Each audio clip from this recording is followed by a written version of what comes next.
We're going to begin with the invocation led by Janine Van Leeuwen, Buckeye Neighborhood Services Coordinator, followed by the pledge led by Councilmember Hess.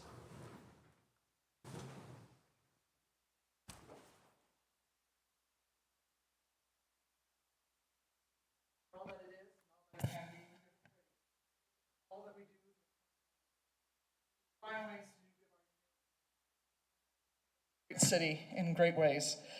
May we see what we pray for our council and help them to, and our leadership to help them see what they need to see, hear what they need to hear, feel what they need to feel, so they can do what they need to do to help grow this amazing city. We pray for all of our city staff and our city leaders, our residents. We pray that they are able to share the talents, skills, and passion to help all those who are in need here. We pray for those who are sick in mind, body, and soul here within our city and beyond, our family, our friends, our staff, so that they are taken care of under your name and your will. May we all go forward with the council taking lead tonight with all those in this room. May we go forward to make a better, brighter, kinder world. May we always be finding ways to be the light of your bright light that you shine. May we spread your light here in Buckeye and beyond. In all good name, your name, Christ Lord. Amen. Would you join me in the pledge? I pledge Allegiance to the flag of the United States of America and to the republic for which it stands, one nation, under God, indivisible, with liberty and justice for all. All right, thank you both.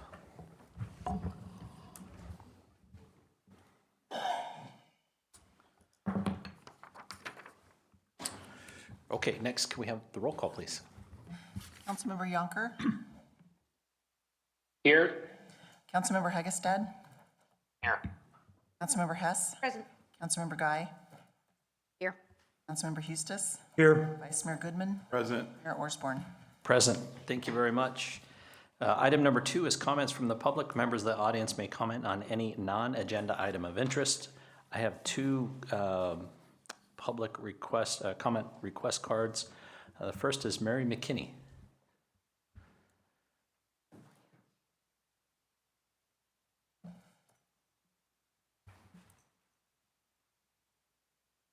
What I want to address is still Monroe Avenue. I keep seeing more issues with it. If you're going down either direction and there's cars parked in the parking spaces, and with that, you can't see if anybody's in the crosswalk until you get right up to the crosswalk. And last week, when I was headed east on Monroe, a vehicle from 5th pulled out and almost hit me, and I honked the horn, and he kept wanting to go farther. And I've had people tell me, with the way the striping is, it's a big distraction. And I've had people tell me that they don't like the striping, and it's one of the dumbest or stupidest things the Buckeye has done. And I would have to agree with them.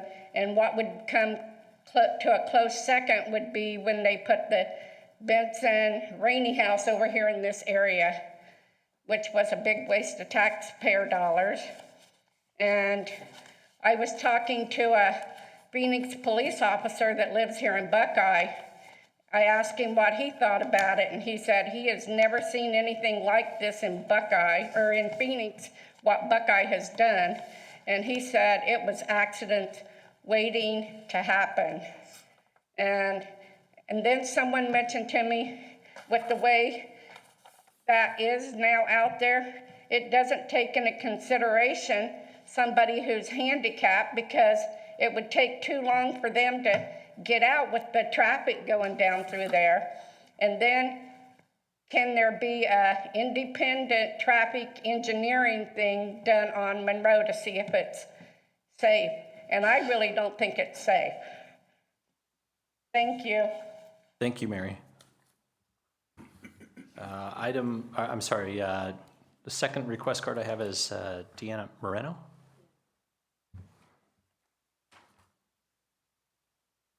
I'm Deanna Moreno. I wanted to address Monroe one more time. I won't bring it up again.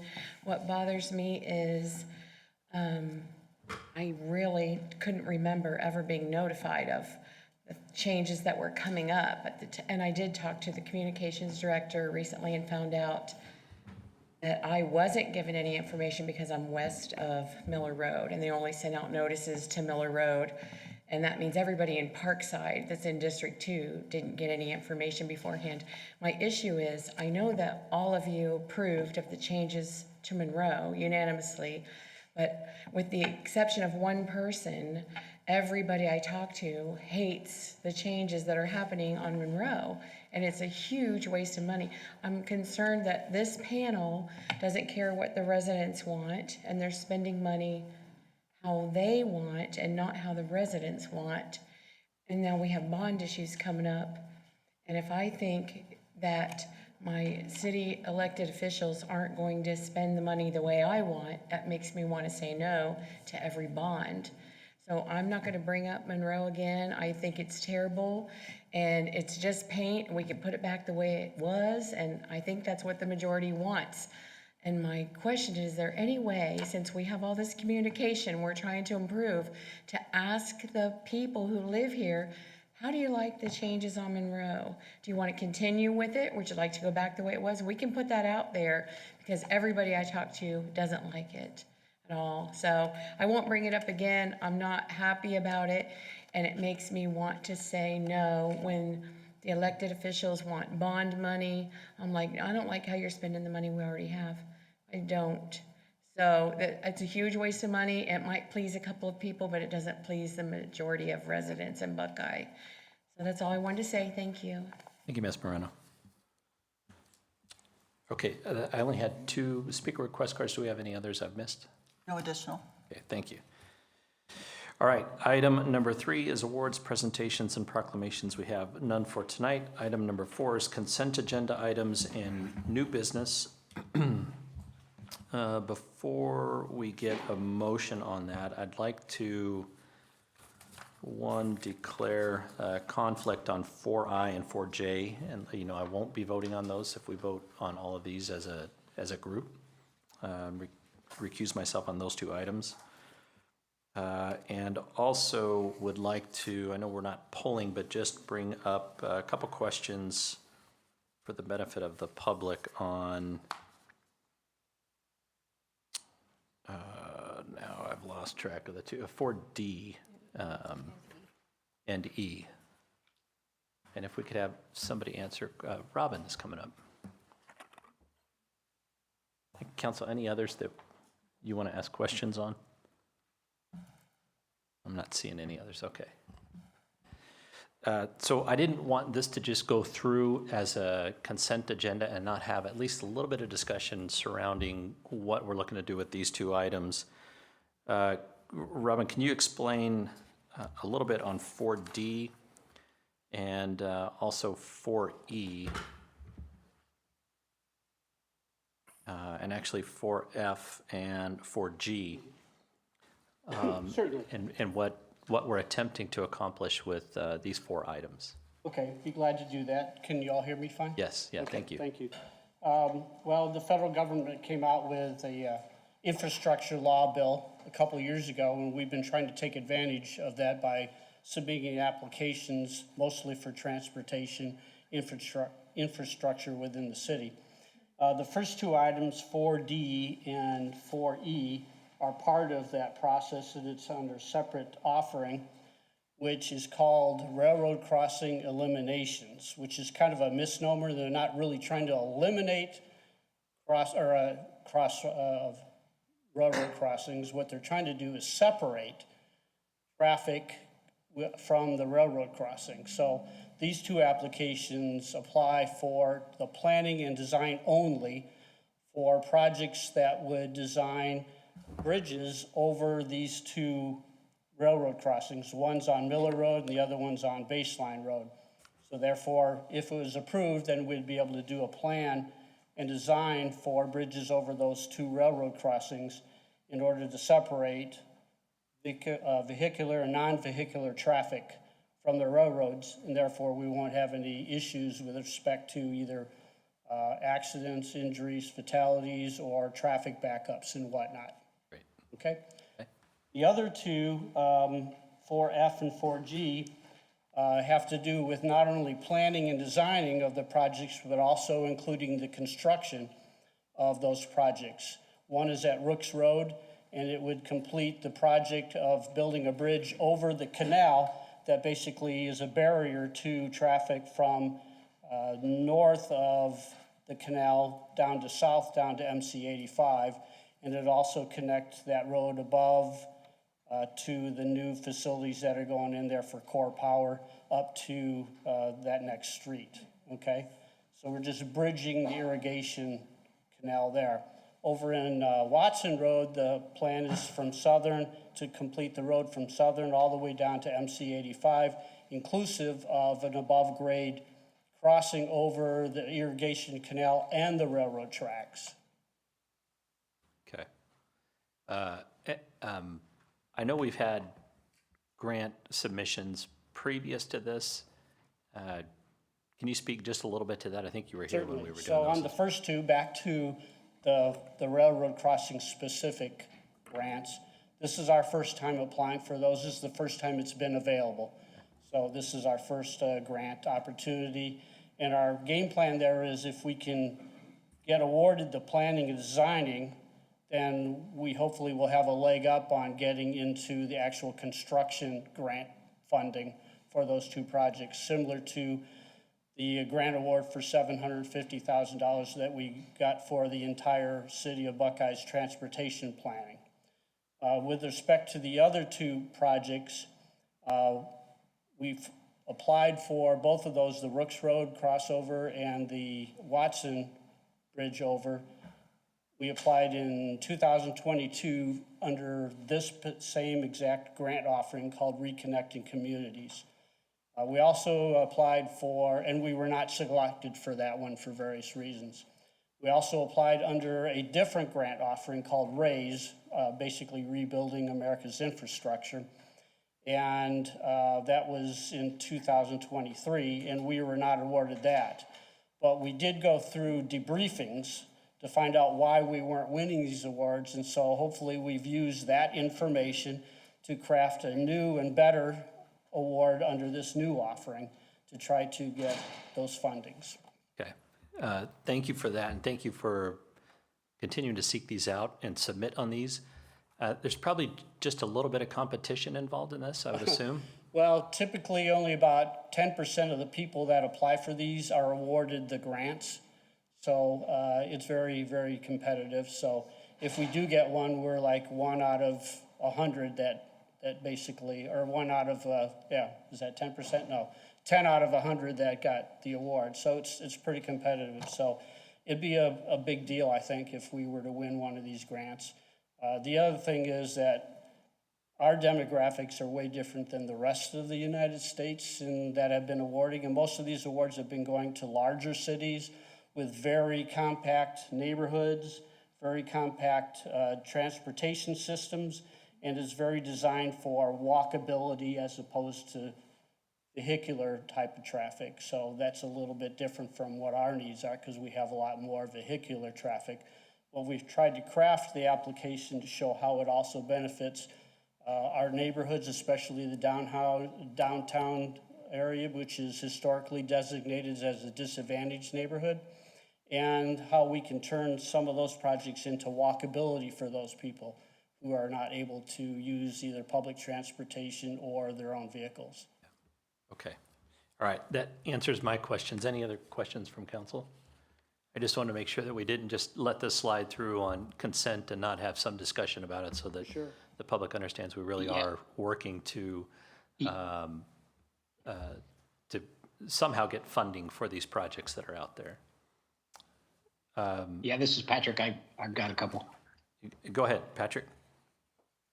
Yeah, I just wanted to confirm that these are just applications, correct? Yes, sir.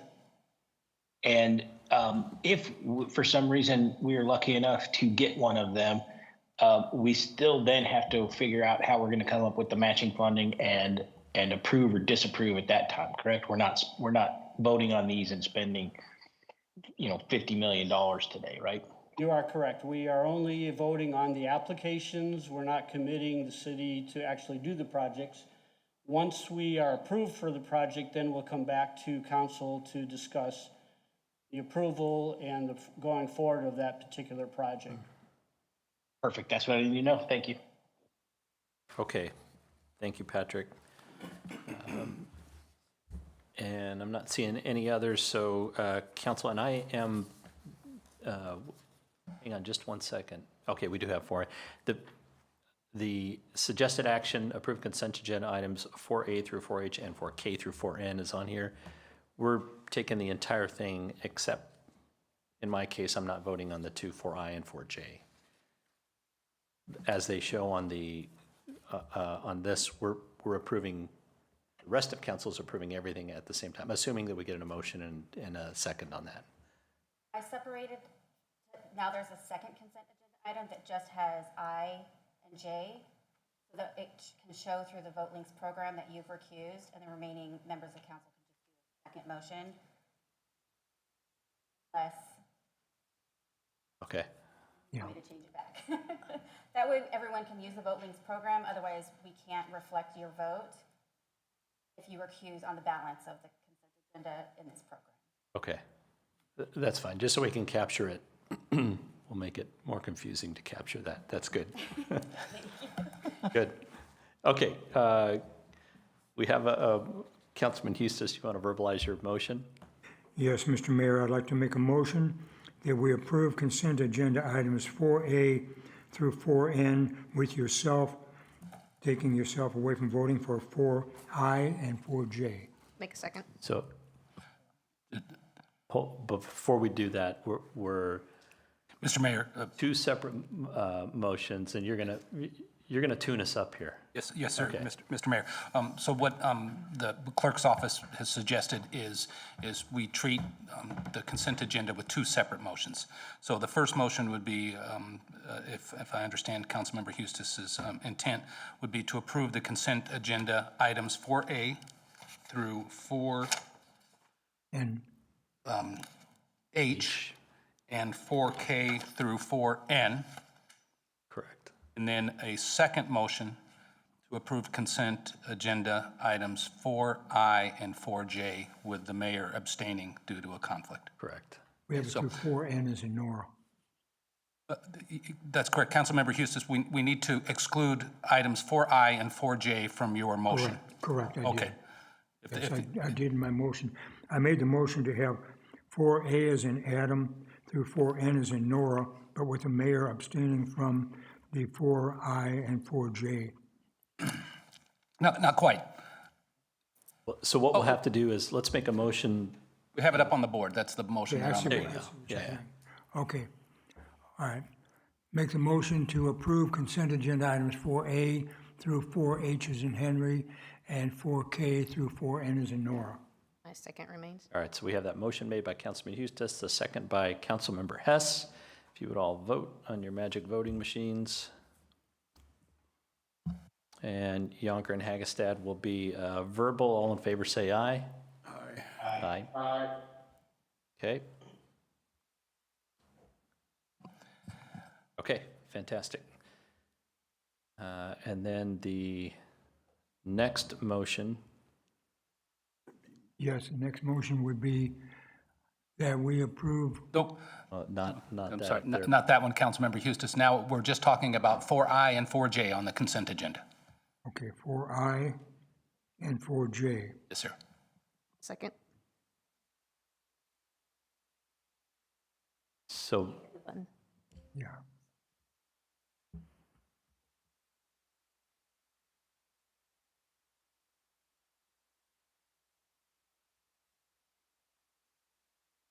there we go. And I'm abstaining out of this one. So Vice Mayor, if you would take it from here. So we have a motion and a second. Consent agenda items 4I and 4J. Council, what's your pleasure?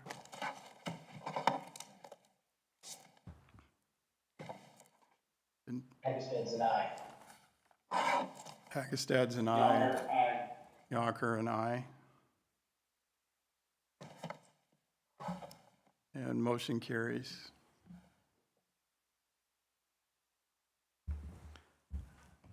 Okay, a little clunky, but we'll get there.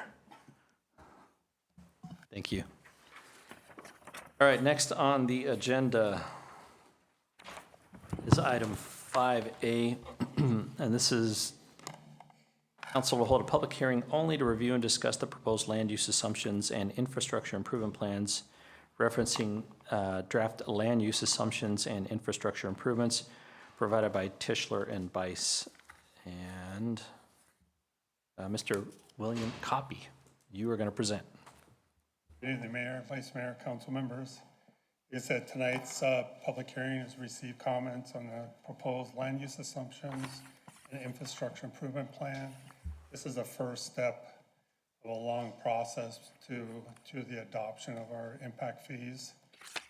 Before I start, I do want to mention that, this was definitely a team effort. We met with a lot of departments, in Miranda's group, Terry, police chiefs, fire chief, Tosca was involved, and Susie. So we really had a great team effort as we went through this report, or building this report. It's been going on a year now that we actually started last October. So again, it's been a long process, and so we're almost getting toward the end of this process. And also I want to give a special thanks to Brian and Tanya, who were with part of this process from the very beginning. So I just appreciate their cooperation and assistance throughout this process. So now we'll start getting into the heart of the discussion on the land use assumption and the infrastructure improvement plan are two reports that are the foundation of building our impact fees. As you know, development impact fees are established, so growth pays for growth. It is regulated by state statute, and we are required to update the impact fees at least every 5 years. The last time that the impact fees were approved by council was February 2020. So we're actually about 3 months ahead. Hopefully I just didn't jinx that right now by saying that, but we are 3 months ahead of the last report. The statute also requires that we hire a qualified professional, which in this case we hired Tischler Bice. We were very fortunate to have Ben Griffith, who is our consultant, as our consultant, because the firm, for one, has done many, many studies throughout the valley. So we really get an insight into how these other cities are building their impact fees. And Ben was the one who did our last report too. So he has a lot of that institutional knowledge of the city, which was really, really helpful. He knew what we did last time, so he can see the changes that we're doing now. So currently our fees are supposed to go into effect May of 2025, but tonight we're here to talk about the two basically underlying reports for the impact fees, the land use assumption, the infrastructure improvement plan. We've been working on this report. The reports actually have been from May to October, but really, like I said, this started back in a year ago, October. So we've had many meetings, staff had many meetings with the consultant. We talked about our infrastructure needs. We talked about our level of service. So there was a lot of work that was done in those earlier months to get to this point. Then at the very end, you'll see that the fee adoption, which is an entirely separate schedule, that goes into effect. We'll start that in November, assuming that the land use assumptions and IIP is approved in November. And then that process will run from November to February. So this right here, I'm just going to kind of just jump right into showing what our single family residential comparison is with other cities. I did add Phoenix. Phoenix just produced or just published their report. So they are at over 46,000. Again, it's a draft. The likelihood is that once they compare their fees to everyone else, most likely their fees will come down also. But I wanted to show it because they are probably starting where we were a few months ago, and so at the very, very high end. Gilbert has been adopted, so they're over 30, they're about $36,000. Peoria West is in the process. They're just a little bit ahead of us right now. So I'm not aware of any changes that have occurred up in the Peoria West impact fees. And then Buckeye South. So right now we're at $25,800.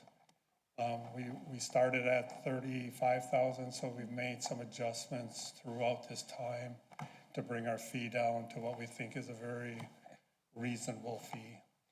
And then you can see the rest of the comparisons of between the city and the rest of the cities.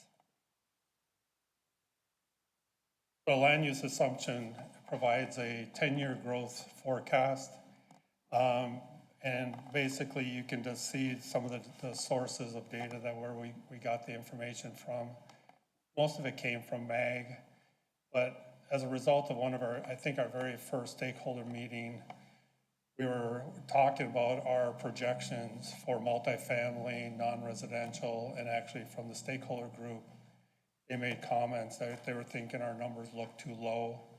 So basically Brian and his team, Susie and her group, they went back and looked at the recent building trends, primarily in multifamily, and then any of the developments that are currently planned or entitled. And so we made adjustments in our land use assumptions based on those comments and based on our recent trends and what we're seeing occurring in DSD at this point.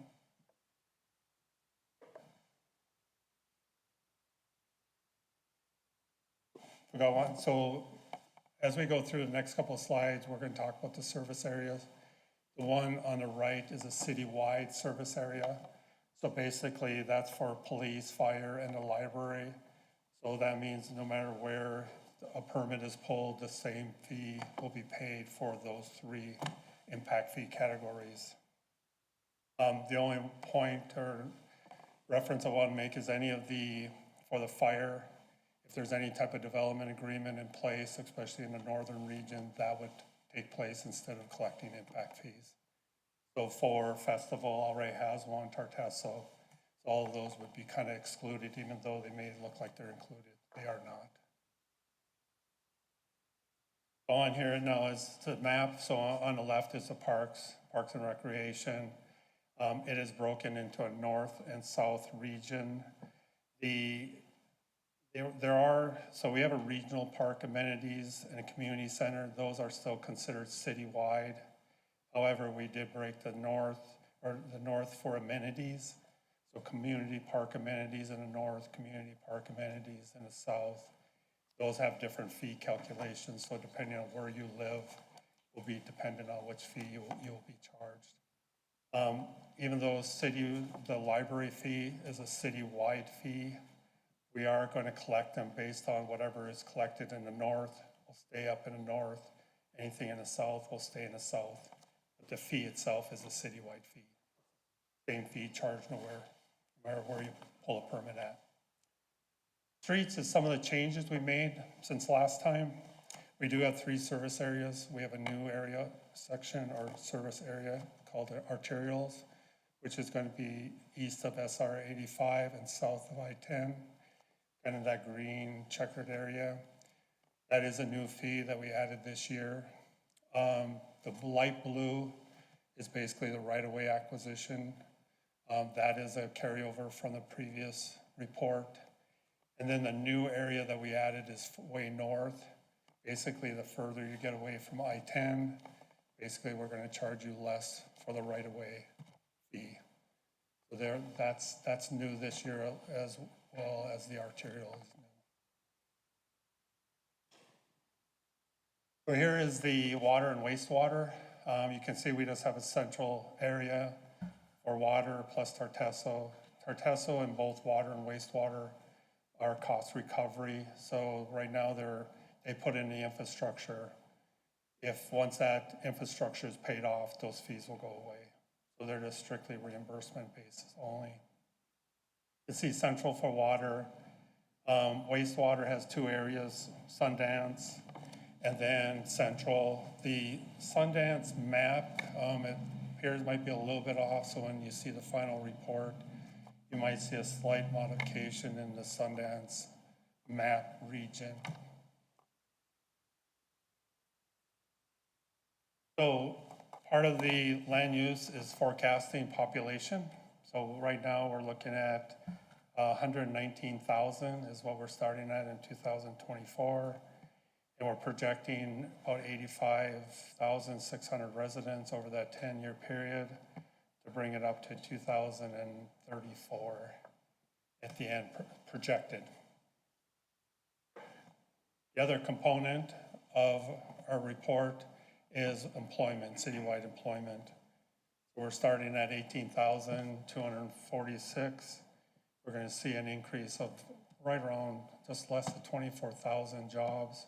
So that'll bring us up to a little over 42,000. So now the fun begins. So we take all this information and then we start, and this is where having someone like Ben that's on our committee or on our group is really beneficial, because we take all these population, we take the employment, the jobs, and then we have to then decipher, where is the direct impact. So for population and employment, the direct impact is with fire, parks, library, and police. There is also part of the police calculation. We do take into consideration some weekday trips as part of that calculation. As we get down, then we take the population and the job numbers, and then we have to break it down into a little bit more detail by housing units. And then the non-residential is basically square footage.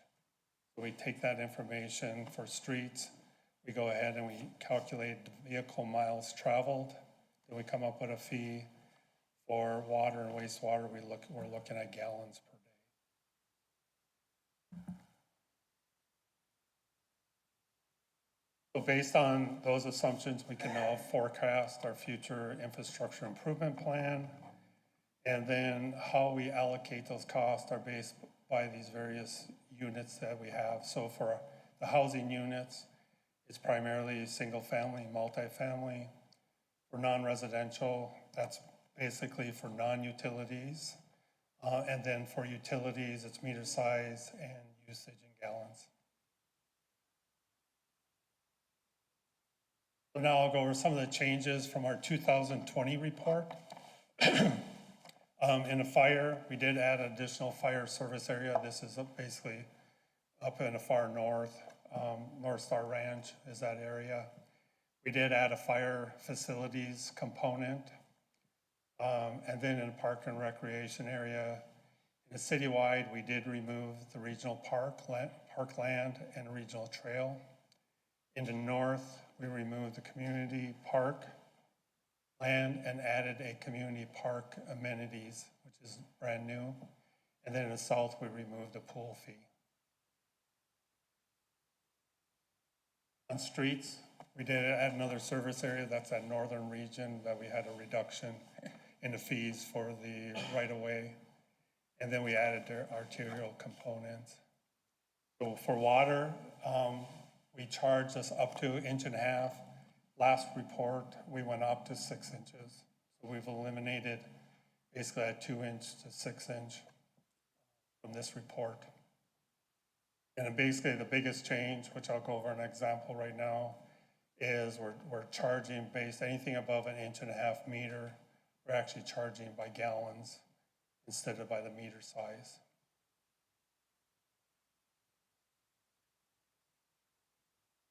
So, as I said, right now, up to 1.5 inch meter remains, calculation remains the same.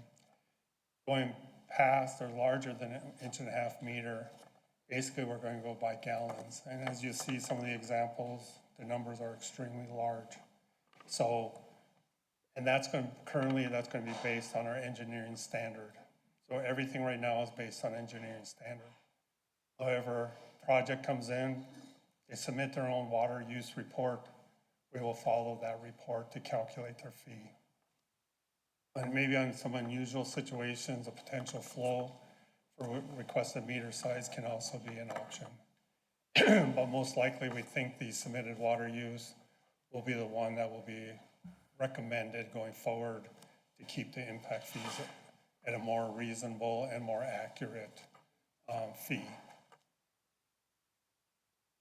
So here's what our calculation is. So currently, gallons per day per EDU equivalent dwelling unit is 651 gallons. I'm using a 3-inch meter as an example. So it has a capacity ratio of 6.4.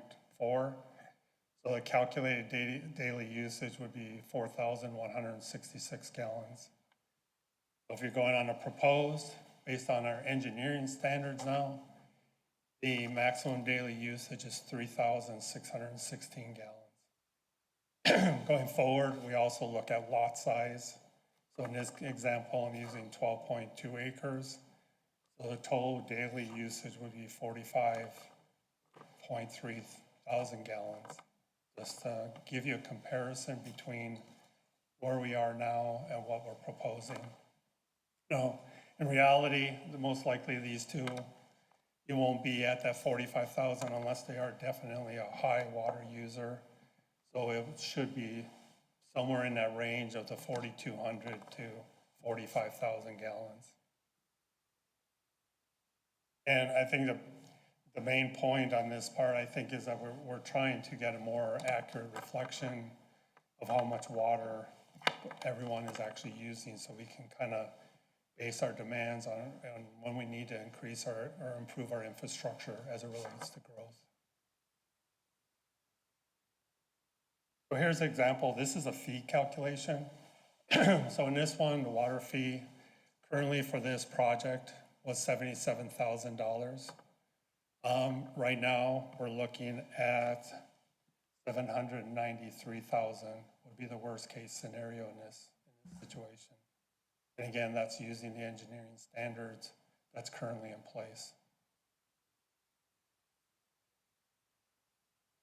So some of the proposed changes that we're looking at, one is that we've eliminated the pool fee, north end or in the south region. The northern area amenities cost, originally we had calculated for 10 years.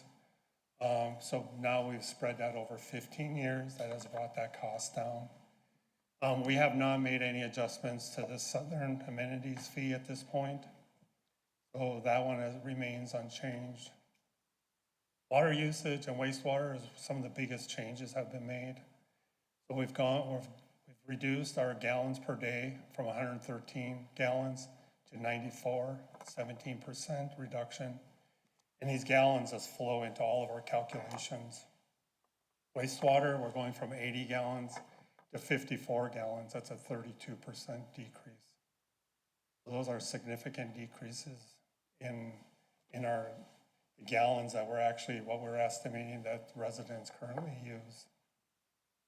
That was based on actual data between me and Terry.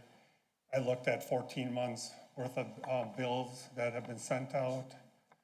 Terry looked at actually what was the demand from his area. So our numbers came very, very close. So we went ahead and we felt comfortable with reducing the fees or reducing the gallons for water. Quick question on that, Bill. Is that what caused significant reductions in the initial fee that we were talking about in water and wastewater? Yes, absolutely. And I have another example of that too, but yes. Okay. That's the biggest. There was one other adjustment in water. There was a slight change in one of the level of services and one of the components that we also reduced that a little bit. But the major change was actually in this water usage and wastewater usage. And so we had initially created a impact fee based on the amount of infrastructure required to build for 113 gallons per person per day. And because we're seeing such a significant, a 17% decrease, that's much less infrastructure you have to build to support that. Yes. Which is that reduction in cost. Yes, and so on the residential side, that's true, and then on the non-residential side, we're looking at the actual usage, so then that demand on the non-residential side actually then will go back up. So maybe on the residential, it'll be a little less, non-residential, it's gonna grow, because that's where we think a lot of the water is being used at, and multifamily. Once I get into the multifamily, that's another area where we made some major changes at this point. Okay, thank you. So here's single family. We kind of went over the main points, but I'll just hit some of the highlights. So the parks, this is in the south central region. So the parks fee was reduced by $278. And then the water fee was actually reduced by almost $1,900 just because of that reduction in the gallons per day. And then wastewater was reduced by $3,600. So you can see our total right now is $25,800. Currently, we're charging $16,295. So it is still a 58% increase. Most of these increase, as you'll see across all of these examples, it's primarily the cost of infrastructure now compared to what we did in the last report. 7 years ago is when they would have started the last report. So that infrastructure over that time period has grown tremendously, increased significantly. So a lot of these costs are related to just cost of infrastructure. With the exception of streets, that's the arterial component. The increase there of about $1,200, about $1,000 of that is for the arterial component. So multifamily, this is where we're going to see one of the largest increases. So currently, you can see the fees. The fees are very comparable to what you would be charging on a single family. The single family is based on 3.2 persons per unit. Multifamily is 2.5 persons per unit.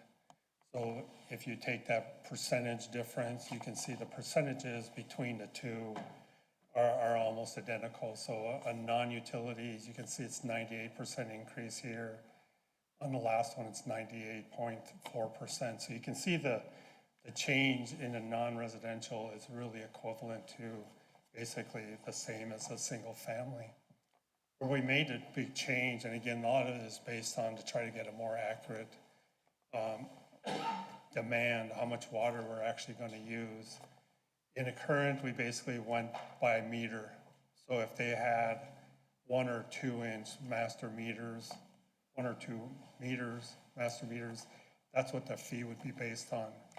We are now changing that to be basically just like single family, we're looking at per unit. So there's 252 units. This is going to be the cost per unit, and you can see it's $17,726, which is very comparable to what we'd be charging a single family. So that's really what represents the major difference in the multifamily.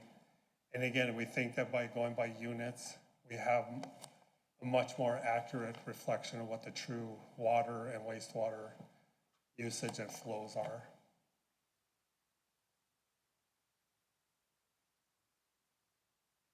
So here's a commercial unit. This one basically has current. It has a 3-inch meter and an 1.5-inch meter. It was a 123,000 square foot building, and the lot size is 12.5 acres. So in undercurrent, again, the non-utilities is calculated the same as previously. Under the water and wastewater, basically we went by meter size. So we would be doing that calculation based on a comparison I had between the two. So their fees would be $107,000. Right now we're looking at the engineering standards, which is based on the 12.5 acres. You're looking at $1.6 million.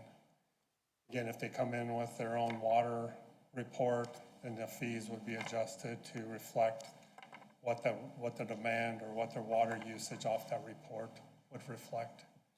So, which we would think it would definitely drop in price and what the fees they would have to pay. Industrial, this is 261 square foot facility, 33.9 acres. And it also had a 2-inch meter and a 1.5-inch meter. So you can see the comparison in prices again. This one is on almost 34 acres. Even if they reduce, if it was a smaller lot size, then that fee would be reduced proportionally. It's depending on the lot size. So if we went 33 acres, we reduced it by a third to 22 acres, then the fee would drop by 1.2 million. So it's all based on actual water usage and lot size, and the calculation is what we're proposing at this time. The last one is office. Again, the calculations for non-residential are all basically the same. So between industrial, commercial, they all fall in the same calculation. So right now, the land use assumption, the calendar will be, we're having a public hearing tonight. We anticipate coming back on November 19th for the adoption of the LUA and IIP. And then if that is approved, then basically we would do a notice of intention to raise our impact fees, which would be publicized on November 20th. Public hearing would be January 7th. Adoption would be 18th, and then effective date right now is May 5th. At this time, I'll receive any comments either from council or public. Okay, thank you, Bill. We'll open up a public hearing, and let me first take Mr. James Ashley. Come on up.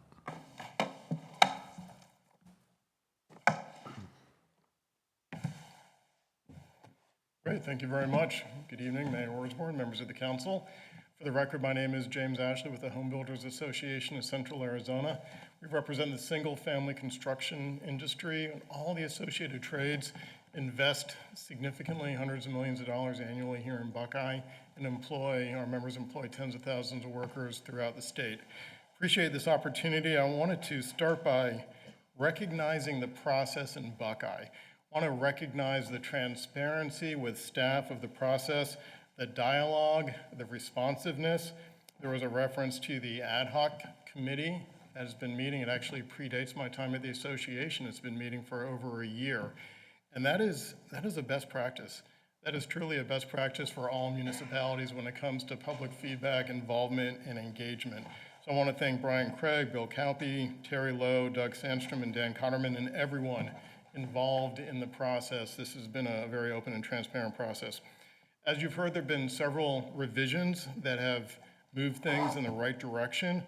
We appreciate the adjustments, the very recent adjustments to water when it comes to water usage. I think those are appropriate adjustments. We do have some pending concerns, and we're continuing to work with staff on those concerns, and we look forward to those conversations. And we do know that there are several steps left in the process, and we look forward to continuing to work with staff as we continue to work through the process on the impact fees. With that, I wanted to thank you very much for your time. Thank you, Mr. Ashley.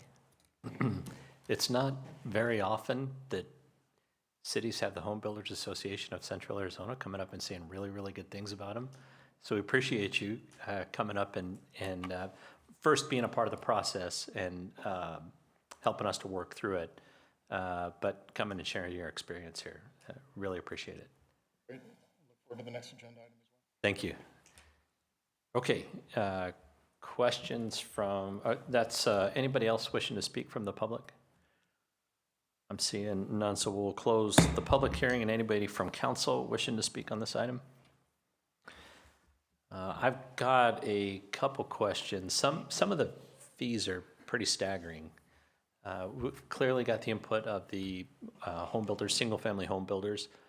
Have we had multifamily groups speak into this as well? Yes, we have. Okay, and then from a commercial and office or industrial and office perspective, I think what I'm noticing is we're seeing maybe a close to doubling in the fees on single family, which we've really concentrated on and making sure that that the price is right, that the investment equals the infrastructure that needs to be built in order to, we're meeting the impact basically of the single family homes that are being built. It looks like, unless I'm reading this wrong, that it's a tenfold increase generally in industrial, office, and multifamily. I realize what we're trying to do is place who's creating the cost, put that fee on those folks. Does this, and maybe Susie can speak to this just a little bit, but are we going to end up with difficulties in attracting businesses because of the fees that we're looking at? And that probably goes for multifamily also. We need a significant amount of multifamily. I don't know if Brian can speak to that, the fees on multifamily. And it's not to, this isn't meant to put y'all on the spot. It's just, we need to go into this eyes wide open and understand there's some very real consequences. Some of it is just, it is what it is. And I think our partners that are doing development will understand that, hopefully, moving forward, and agree to be paying this. The reality is there's a cost to the infrastructure, and we have to cover that cost, and that shouldn't be borne on the backs of our current residents. And we keep talking about growth pays for growth to the extent that we can make it. But I want to make sure that everybody understands exactly what it is that we're putting on here, because I guarantee we're going to be getting phone calls.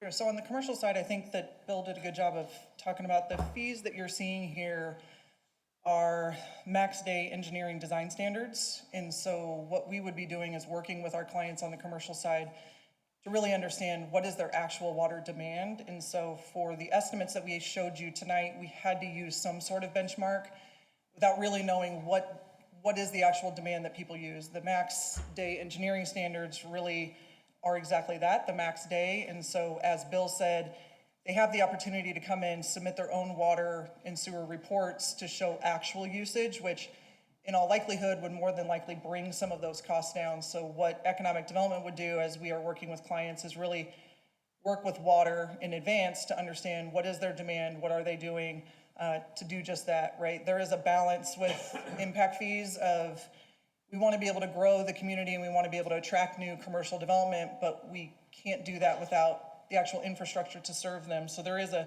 delicate balance that we're trying to strike here.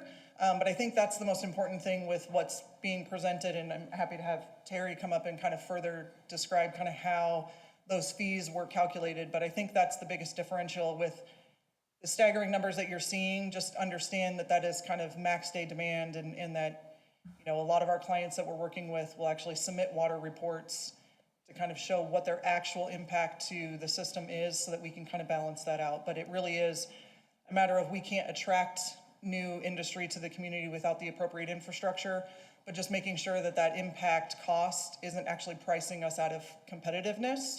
And so there's a balance that we're trying to strike with that. But that's why you're seeing the numbers that you're seeing. And if I've misspoke, Bill can come up and correct me. But that's the commercial piece. So it's using the worst case scenario on these specific projects, I think I'm understanding. Correct. And generally what you're going to see is not the water bottling plant coming in. It's going to be a advanced manufacturer that's a much lower water use, much less waste that they're discharging. Correct. And I think what it does is it also puts the onus on the company to have more refined understanding of what their demands and their impacts on the system would be, so that they're not coming in kind of pie in the sky, you know, that we are working with them to better understand, hey, when you come here, it's why it's more advantageous for them to go do their water and wastewater reports to better understand that. But yes, we're not out recruiting a bottling plant. But if we were, then they would pay their fair share of the impact into the system. So that's the balance we're trying to strike in making sure that this isn't negatively impacting our abilities to attract new businesses. Obviously, that's a big part of what we're trying to do collectively as a whole as a city. Right, especially if you're adding 23,000 jobs by 2034. Heard. Got it. That's what the slide said. I'm not making anything up. That's what Bill said. He's committing me to that. Okay, But that's the commercial piece if you want Brian to talk about the multifamily piece. yeah, please. Thank you. Good evening, Mayor and Council. Brian Craig, Development Services Director. On the multifamily, in particular, the utility impact fees, that was one of the best values in the city, we'll say, when we did our comparison about the demand that we're seeing in water and sewer service, multifamily, best value. So if you look at it as a proportion of what single-family homes are paying for water and sewer service, it was a small fraction. Today, it's going to be upwards of 2/3 to 3/4 what a single-family home will be paying per unit in multifamily. It's a little more accurate. We know they don't have the same landscape usage, but certainly the domestic use inside the unit is a little bit more closer akin to a single-family home than it is. Okay. Okay, thank you. And Bill, you showed a slide that compared us to other cities with single-family homes. Do you have a slide like that that shows us with multifamily and industrial and commercial? Sorry, I do not. I do have that, but I did not bring that with me tonight. I do have that available if you want me to I send guess it to you. anecdotally, do we fall in line with other cities now based on or No. more or less in the same? No, we're on the higher end on those because a lot of the cities are not going to per unit. They're still charging based on the meter size. There are a few cities, Phoenix is one, so theirs would probably be higher. But most of the cities are still on a per meter size. But we felt it was appropriate that now is the time to make sure that each facility, each unit is paying their fair share of what the water we anticipate that they're going to use. As Brian said, the current charge is definitely way too low. We are in proportion with what the single family is, so it kind of, from a calculation perspective, it's very easy to explain. I know that the cost is pretty dramatic because this did come up from an example that we currently have. So I pulled the actual cost right off of a permit and I recalculated it based on our current fees. So in this situation, this is kind of what we would be looking at. Okay. But I can send you those updated schedules if you'd like to see them. Yeah, I'd like to see that also. And again, it's not a deal breaker and it's not a reason to shoot down or vote down what we're talking about. It's just making sure that we are completely understanding what it is that we're attempting to do here. And it's difficult to compare us with other cities because generally other cities are just stubbing onto the end of a pipe and extending out, and we are definitely not doing that. It's a lot of very new systems that we're putting in place. So, okay. Okay, Councilman Yonker, Councilman Hagestad, any questions? None from me. None from me. Okay, thank you both. So this was a public hearing only, and Mr. Copy, you're going to be with us on the next one too, aren't you? Nope. You're not? Okay, good. We got Brian Craig coming up. That's right. Okay, I tried getting Brian to do this one, but he said he wouldn't do it. he wouldn't so- do it, no.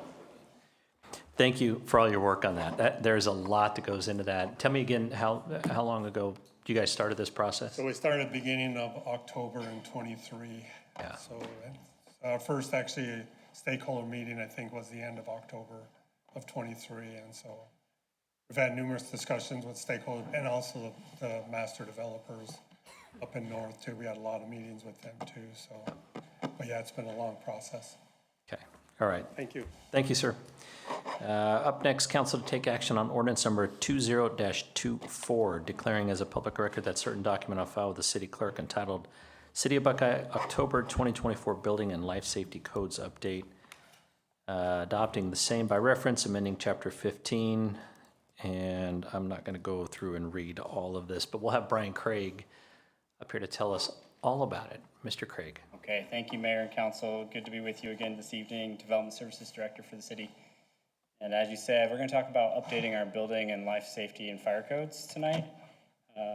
Just a quick background, about every 6 years, so a little longer than the cycle you see impact fees, we bring before the council the new cycle of codes called the I codes or the international codes. All the jurisdictions in Maricopa County, all the jurisdictions in Arizona, I believe, and across the country and internationally use a similar set of consistent codes across their community.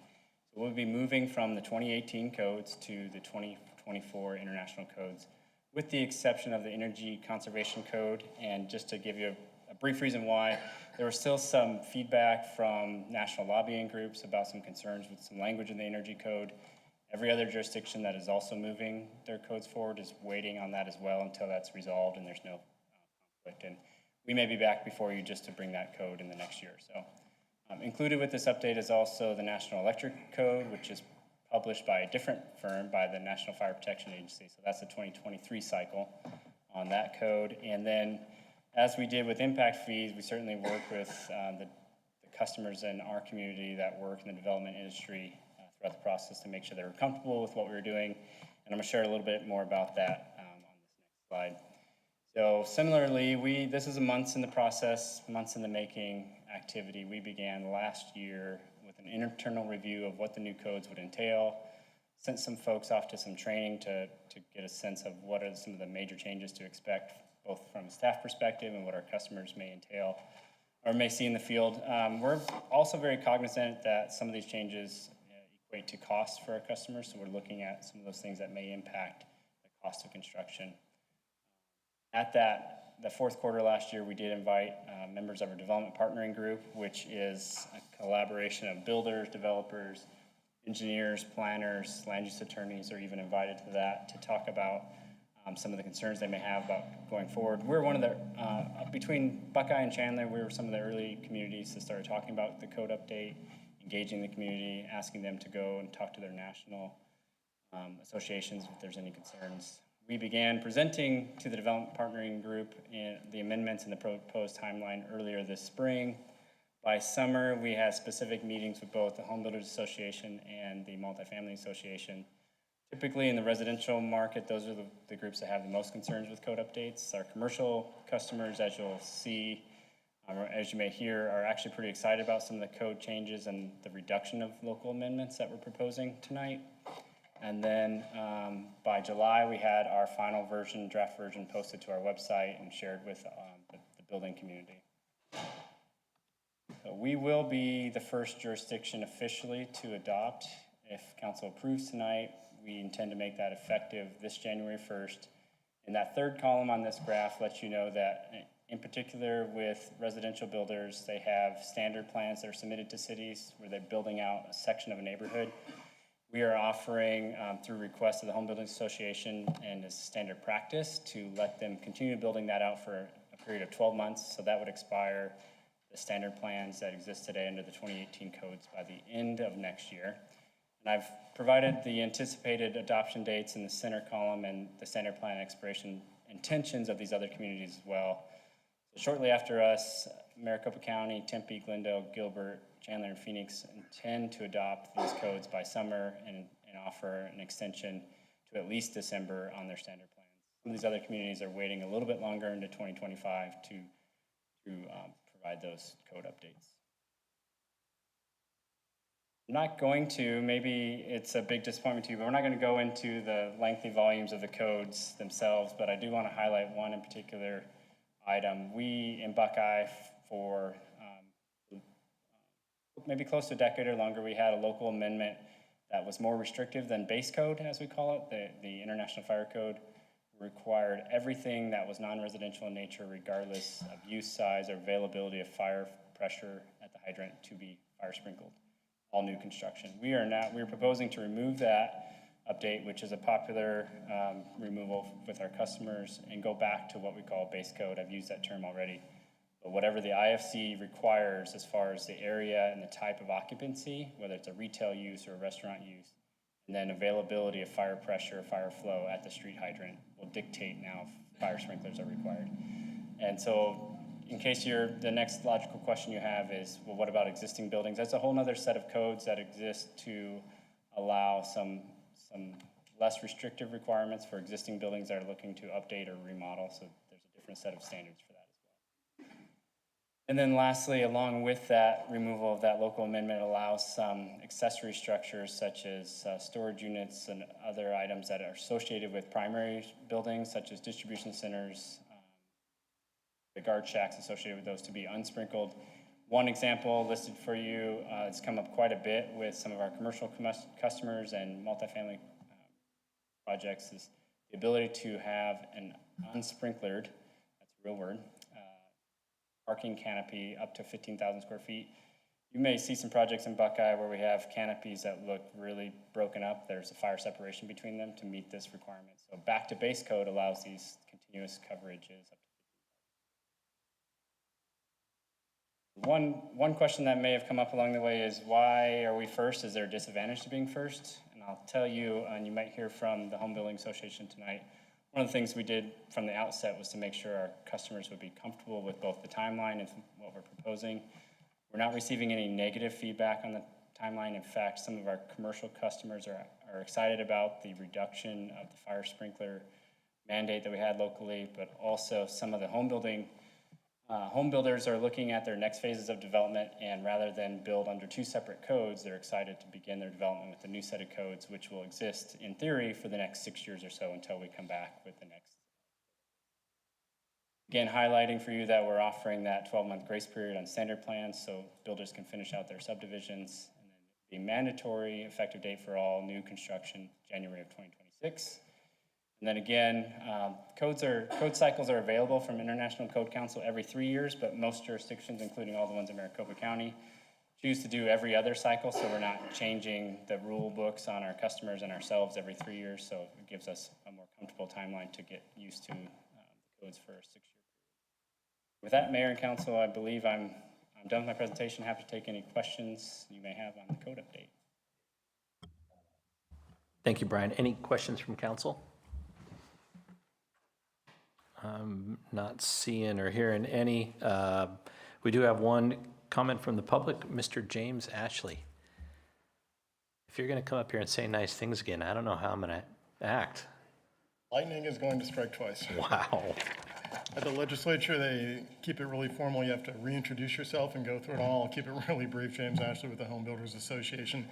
Once again, this is really indicative of the communication with stakeholders, and I think that is something that we definitely appreciate. I know our members appreciate that as well.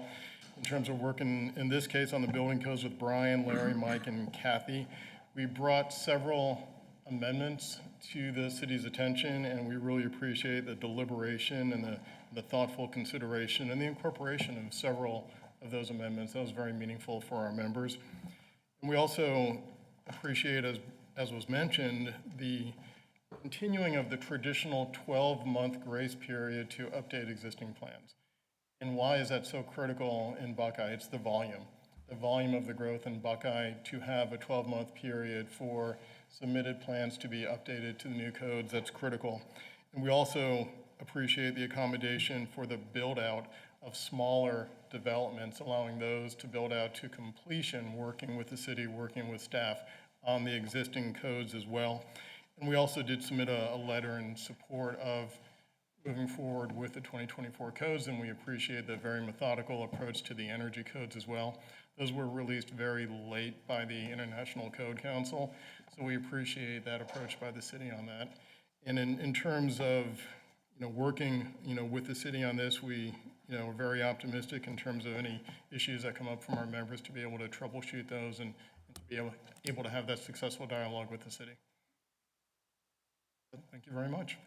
Thank you. I really appreciate it. And we, again, really appreciate your input. Home builders are a very important part and a very important partner to Buckeye, along with, I know, multifamily and commercial and industrial, but you're the fuel that helps us grow. So we really appreciate what you guys do here. And we appreciate the relationship. We're not always going to agree, but we appreciate the relationship and then the common ground we've been able to find and the dialogue with staff. Thank you. Thank you. Okay, council, we will need to take action on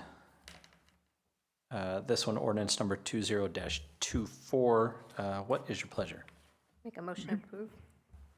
Second. All right, so we got a little fender bender here. We have motion made verbally by Councilmember Hess, but Eustis was quick with his finger on the button on the voting, electronic voting. So we're going to take the motion made by Eustis, and Councilman Eustis, would you verbalize that? Yes, sir. I'd like to make a motion, Mr. Mayor, to approve agenda item 5, B as in boy. Second. Okay, we have a motion made and a second. And I'm on this one not recused.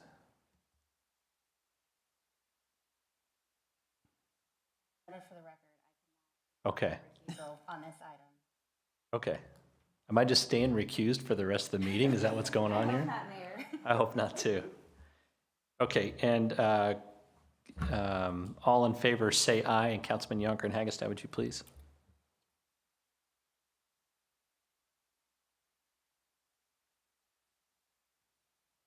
Did we lose Councilman Yonker and Hagestad?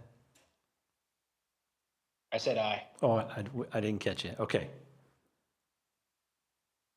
That was Hagestad? That was Councilmember Yes. Hagestad. Councilmember Yonker? I am an aye as well. Thank you. Thank you both. Mayor, I was able to record your vote. Thank you. Appreciate being a part of this. Okay. Unanimous. Thank you very much. Great job, Brian. I appreciate it. Item 5C, council take action on ordinance number 23-24, amending the Buckeye City Code by amending Chapter 3, Administration Code. And then there's about a paragraph and a half of stuff below that, and we'll let Cindy Camarada tell us all about it. Cindy. Thank you. Thank you, Mr. Mayor, members of the council. I'm thrilled to be up here in front of you tonight to talk about the City of Buckeye Policy Manual and guidelines that are coming, and hopefully we will be able to approve this. So just to give a little bit of background, the last full-scale review of the policy manual was in the 2000 timeframe, so it's way overdue. There were policies that have been updated throughout the years, but never a cover-to-cover review of the policies and guidelines. We're approaching a wholesale redesign of the policy manual, and I'll go into that in a moment on the next slide. But really, the purpose here is to improve clarity for our employees as well as leadership, and be able to react to the competitive landscape, and also any new practices and laws that are coming up within the state or federal level. We also benchmarked our partner cities in the West and East Valley as we were collaborating on this. Big shout out to our legal team, Scott and Tosca, as well as Doug Sandstrom and other members of the HR team, as well as the leadership team who we've run this past a few times, and we've also met with our association representatives at police and fire. So this has been a collective effort. All of the policies going forward are going to be housed in Power DMS, which is our citywide data warehouse.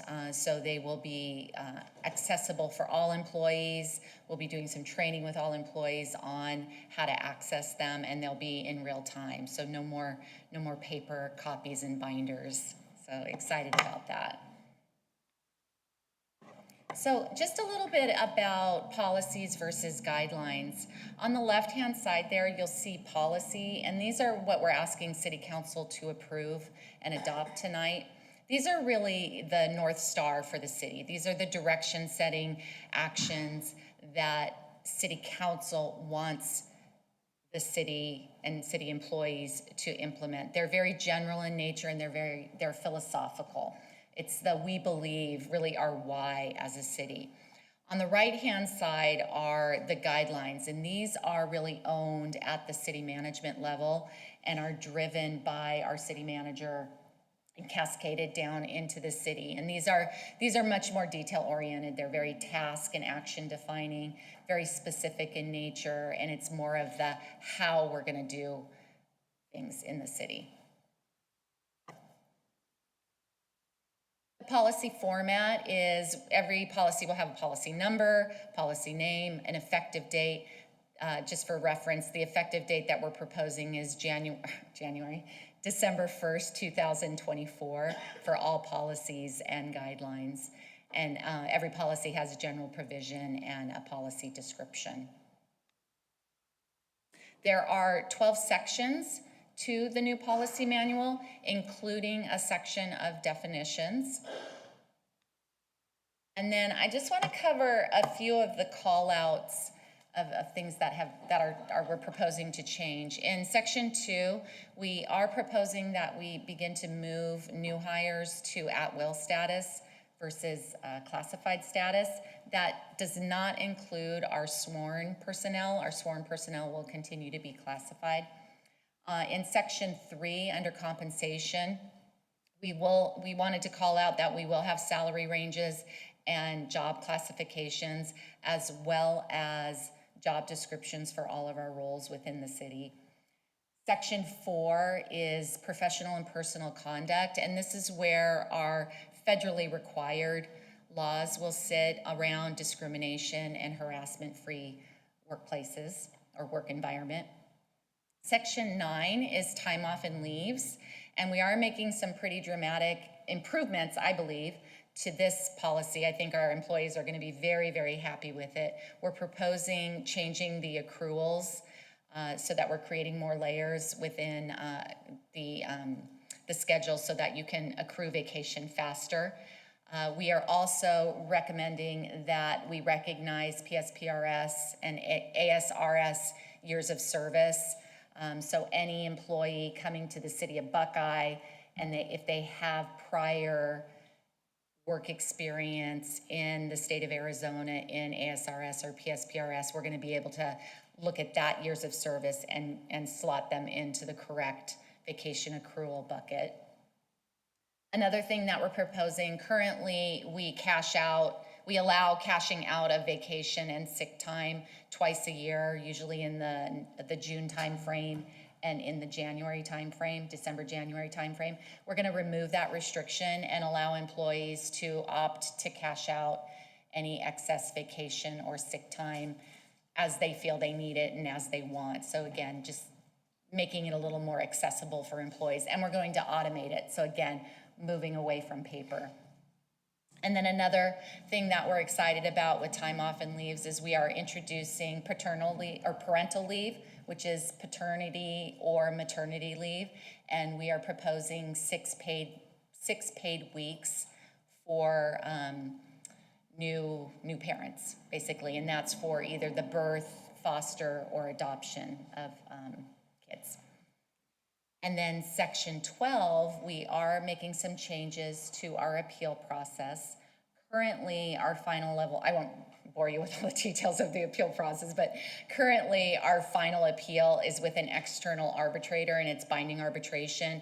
We are requesting that we bring that back in-house. We will still have a third-party hearing officer, but they will be giving an opinion on a decision, and then that will in turn come back into the city, and city management will have final decision-making authority on that appeal. And then, excuse me, we have a few changes that came up out of the small group meetings that we had with this team last week. And Vice Mayor Goodman, I wanted to call out that section 1 has been corrected and updated. There was some confusing language in the section where we talk about city council has policy authority, but then we had some language in there that departments also had policy authority for within their department. We changed that language to department standard operating procedures. And we reviewed that with our director team on Friday at our retreat and got buy-in from the whole group. So we're gonna, across the city, change our language in the department standard operating procedures. Another thing that we changed from the small group feedback is in section 9, time off and leaves. We did add other, just to ensure that we can be, again, nimble and react to the market. And so we have all of our leaves listed, but we wanted other just in case and when something new comes on the horizon that we need to address. And then currently, section 11 under safety, we had Craig Tiger in the policy. We opted to move that into guideline, and that's where the Craig Tiger Act will sit. It will sit in guideline. And then, final thoughts. We will be completing the guidelines within 45 days of adoption, so we're looking at a December 1 effective date for both policies and guidelines. We do have a citywide rollout and communication strategy, written communication as well as face-to-face communication with our employees through leadership meetings, staff meetings, and all employee meetings, just to ensure that everybody understands the changes that are coming. It won't be policy by policy, guideline by guideline. It'll be like the big ones that are pretty significant. But we're very excited about the changes. It's as I said, it's long overdue, and hoping that you agree with us on that. So recommended actions tonight, we're asking for you to adopt ordinance 2324, amending section 3 of the city code, and then also to adopt resolution 6624, rescinding the prior policies and adopting these new policies. Okay, thank you, Cindy. So the presentation that you just gave, though, covers both 5C and 5D, correct? Correct. Okay. But Mayor, if we could We'll handle take them those separately. separate. Yeah, absolutely. Yeah. And then just wanted to remind the council, because we did make changes to the policy document that ended up in your council packet, we made those changes sort of last minute. We wanted to make sure that you understood those changes. Those changes were reflected on the second, I think, to the last slide. And so any motion that would be made would be to adopt the, if you're seeking to approve the policy, it would also include just language as presented tonight. Okay. Okay, thank you. Any questions from council members or comments? Yep, Councilman Hustis. Since this doesn't really apply in most cases to council, I'm not as familiar with it as I might be. But if we're offering something like accrual of sick time or other things of that nature as a city item, what happens if that person leaves and goes to another city that doesn't have the same? This is a state retirement, isn't it? Correct. So my question would be then, if it's a state retirement, but we, the city, do something different than another city, what happens to it at that point in time? I'm not sure I'm understanding your question. Let me try again. Yeah, one more time. Okay. We, the city, are giving someone a certain amount of accrued time, for example. Mm-hmm. Does every city then do the same exact thing, or are we doing something as a plus? So if we're doing something as a plus, but someone leaves the city of Buckeye after a few years, 5, 10 years, and goes to another city that doesn't have the same policy, what happens to that time? So for ASRS or PSPRS? Yes, ma'am, the other one. Yes, so I don't know what the other cities are doing. This is really an above and beyond to recognize PSPRS and ASRS years of service. It's a great plus for the city.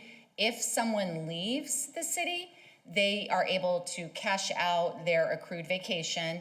Sick time doesn't pay out, but if they go to another municipality within the state of Arizona, they will be falling under that new city's policies, and they may or may not. I mean, all cities, all companies have different vacation accrual practices. Right, that's why I was wondering if they leave one and go to another one, they would be able to cash out here. Correct. With what they had up to that time. Correct. Accrued. Accrued, right, accrued. Yes, for vacation. That's all I have, Mr. Mayor. It's a false question. No one would want to leave the city of Buckeye. This is a great benefit. Yeah. That's a hypothetical. Okay. Any other questions from council? I'm not. Yeah, this is Patrick. Go ahead, Patrick.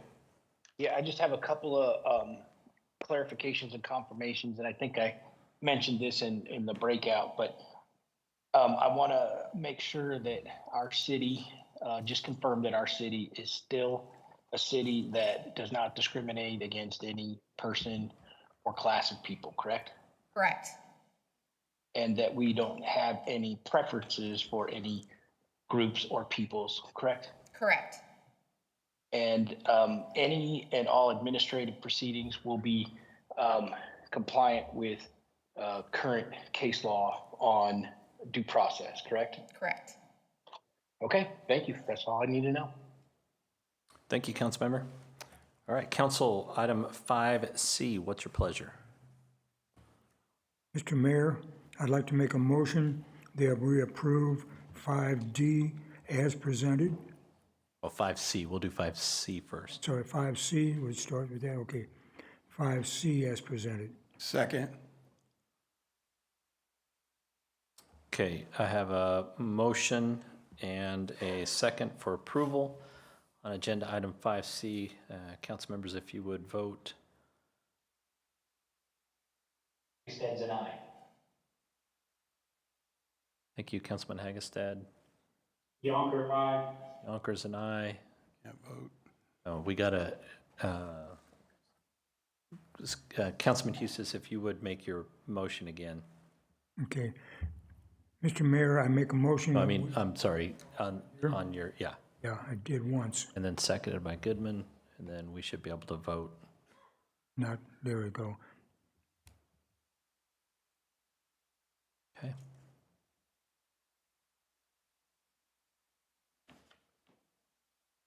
Okay, passes unanimous. Thank you very much. Item 5D, council, what's your pleasure? Mr. Mayor, I would make a motion that we approve agenda item 5D as in David as presented. I'll second.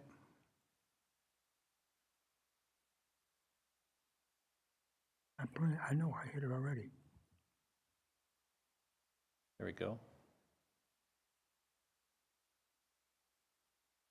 Okay, and if you'd vote, Councilman Hagestad, how do you vote? And Councilman Yonker. Aye. All right, thank you. Ayes have it, unanimous, and that is 5D also. Cindy, thank you very much. Thank you. Item number 6, comments from the mayor and council. Do we have any comments tonight? I'm not seeing or hearing any. Item 7, city manager's report and summary of current events. Thank you, Mayor. Just one item this evening. Just want to announce that the 84th Annual Halloween Carnival will be hosted on Saturday, October 26th in downtown Buckeye along Monroe Avenue from 5 to 9 p.m. Residents will be able to enjoy tasty food, games, and have the opportunity to participate in a costume contest. And all proceeds support local nonprofits, go directly back into the community, and that's all I have tonight. Awesome. Thank you. That's an awesome event. Okay, 8 is proposal for future agenda items. Do we have any? Seeing none. Item number 9 is adjourned. With no other items, we are adjourned. Thank you.